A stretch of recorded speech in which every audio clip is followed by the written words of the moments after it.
Hey, what it do, y'all? It's your boy E2 Blue coming back at you again. And it is hump day.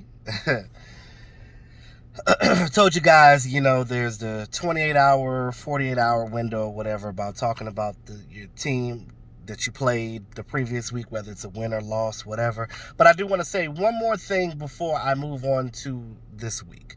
Real quick, I want to say before I get into the meat of my conversation, I did lose a couple of subscribers, I noticed. I don't know. I guess y'all hate me because I support the Dallas Cowboys. You hate me because I support Dak Prescott and the rest of this team as a whole. I mean, I keep it real, y'all. I don't tell you any false stuff. Like, I say what it is. You know what I mean? Like, you either like it or you don't. And obviously you don't, because I did lose some subscribers. But it's okay, because the ones that are really down with me is going to roll with me. I'm always big on quality over quantity anyway. That's just how I feel. So shout out to you guys that have been rolling with me for a minute and that are rolling with me now. I appreciate it. I will say that just to recap from the last video, I did mention that the Saints officiating crew, every game that they played, every game that they officiated that the Saints played, their record was 12-1 since 2006. Now, we already know that narrative. Cowboys dropped the game. I mean, the defense played well enough to win that game. They didn't do the offense didn't do what they needed to do. I want to clarify some things, especially some things that I saw on Twitter, heard people say and things of that nature. As a rebuttal to that, I just want to say real quick, everybody's like, oh, this offense is trash. It's going back to the way it was. Let me tell you something. You got to give credit to the Saints defense, period. The Saints defense played well against us, and they stopped us. It is what it is. Yes, Ezekiel Elliott, well, they said he fumbled, whatever. Either way, it was called a fumble. Jason Witten fumbled because the ball was peanut punched out of his hand. It's a fumble. It happens. If we would have did what we needed to do in the game, everybody made mistakes. Randall Cobb didn't catch the ball. Dak Prescott, his passes weren't always the best. And Kellen Moore. Everybody has to take blame. Now, one thing I'm going to say about Kellen Moore is this. You guys realize that he is... You saw what he did the first 3 games, and everybody's like, oh, yeah, well, we know that he's great at what he does. We know that he's an offensive genius. He knows. But he's still new at calling plays for a team. And he still has a boss to speak to. He still has to answer to somebody. And Jason Garrett is his next higher man up. Now, Jason Garrett told him when the season started, when you're calling plays, I want you to get the call in fast. Now, big factor in that Saints game, real quick, the crowd noise. All week they've been practicing with the music bumping. But still, that doesn't always help you get ready for a game, because when you get into that atmosphere and it's bumping like that, it's a whole different ball game out there. So, again, you can't hear the snap counts. You just can't hear. It's just a lot going on. So all that pre-snap motion, Dak being able to audible out and try to get everybody lined up and change the play, and they're trying to hear what he's saying, they can't hear what he's saying. You can't do all that. So whenever you play a team like that, it's always hard. The Seahawks, those are the 2 biggest stadiums that where the noise is just, the decibel levels are ridiculous. So it's always a disadvantage for the away team at the Superdome. We already know that. I said this before. Because of that reason, it changed the way that Kellen Moore called the game. Jason Garrett told him, he said, look, we need to run the ball more, because we're not going to be able to get a lot of these passes that we've been doing with our RPOs and our shotgun and the wheel routes that we like to run and things of that nature.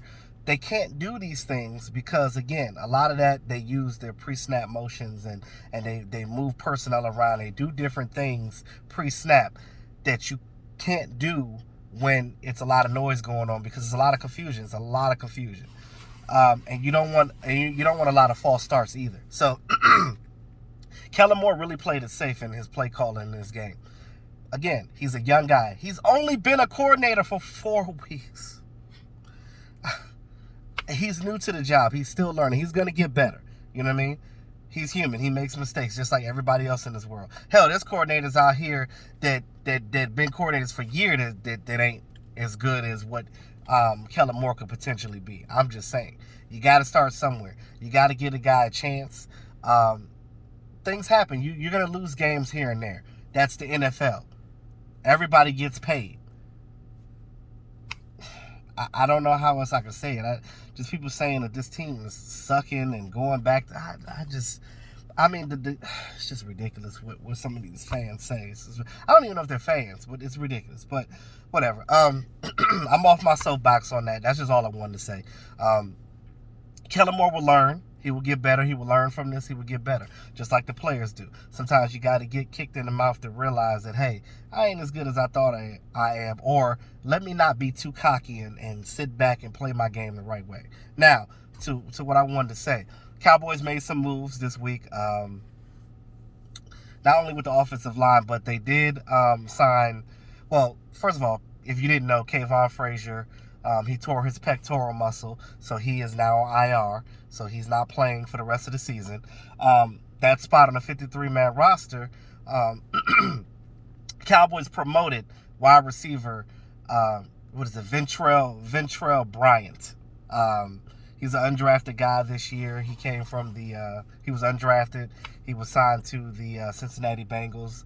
They released him, and after training camp, and then the Cowboys picked him up a little bit. He's been on the practice squad since at the 53-man roster after all that. But a lot of people don't know. But yeah, decent wide receiver. I'm gonna do some more analysis on him later, but that's the move that they made right now. He is up on a 53-man roster. He's more than likely not going to play offensive snaps. He's going to be a special teams guy, but he's a really good special teams player, and he's basically going to take Kayvon's spot on special teams as of right now for this game. Also, they signed Josh Jones, a former second-round pick of the Green Bay Packers in 2017. He played 29 games for them. He had a total of 122 tackles. I think 89 of them were like solos, but 122 total. I think he started like 12 games total since he's been with the Packers. They said that he sat out of OTAs this past year because he wanted to get traded, but they ended up cutting him for a non-football related injury. So there's that. So the Cowboys picked him up today. They signed him. He's going to be on the Cowboys practice squad to take Ventrell's spot on the practice squad, and Ventrell is now moved up to 53-man roster, where he will play special teams to try to take the place of Kayvon Frazier, because Kayvon Frazier is, if you count Jeff Heath, is the third best special teamer on this team. Of course, the first one is CJ Goodwin.